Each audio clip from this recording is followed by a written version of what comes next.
Harare, la capitale du Zimbabwe, fait face à une pénurie d'espace disponible pour des constructions.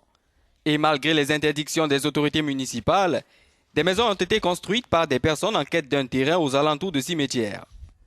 We are desperate. Nous n'avons d'autre choix que de vivre dans les cimetières, parce que nous ne savons où aller. Nous ne partirons que quand ils nous auront fourni un endroit où rester.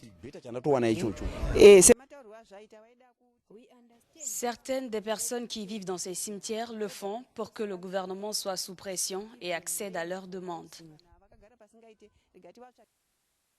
Avec près de 4 millions d'habitants, Harare fait partie des villes les plus peuplées du continent.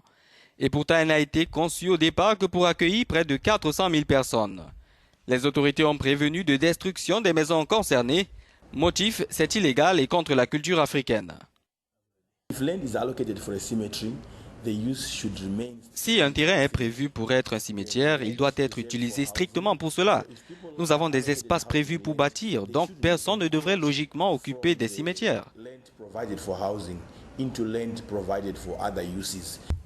Il y a 2 mois, des maisons construites dans la périphérie de l'aéroport international d'Harare ont été démolies par la municipalité. En 2005, une campagne lancée par le gouvernement pour faire disparaître les taudis a conduit près de 700 000 personnes à devenir des sans-abri.